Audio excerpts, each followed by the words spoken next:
Shivam park 4 મુખ્યમંત્રીના હાર્દ સમો આ એરિયો ગણાય છે।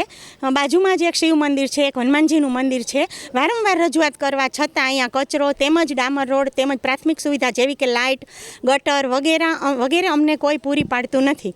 અમે કેટલી વાર એપ્લિકેશન નાખી, કલેક્ટર સાહેબને વિનંતી કરી, ઘણીવાર ઓનલાઈન પણ અરજી નાખી, છતાં પણ કોઈ એનું સોલ્યુશન આવતું નથી। તો અમારે શું કરવાનું હવે? હા, અને આનું કારણ શું હોઈ શકે કે કોઈ અમારામાં ધ્યાન જ નથી દેતું। અમે લોકો પણ બધા વેરા ને બધું ટોટલી ભરીએ જ છીએ અને રેગ્યુલર બધા છીએ। પાણી પણ ચોમાસામાં ખૂબ જ ઘરમાં ઘૂસી જાય છે।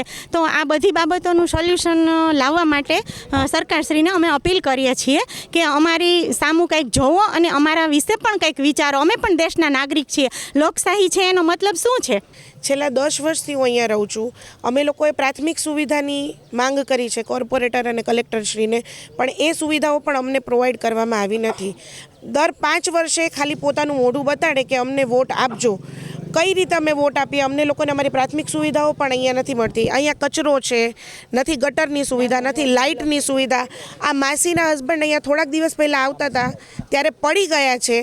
એ લોકોને કેટલી વખત અમે લોકોએ હાથ જોડીને આજીજી કરવા છતાં પણ અમને આ વસ્તુનો ઉકેલ આવતો નથી। મારા બાળકો અહીંયા નીચે રમે છે અને અહીંયા મચ્છરને હિસાબે ડેન્ગ્યુના વાસરા પણ થઈ જાય છે।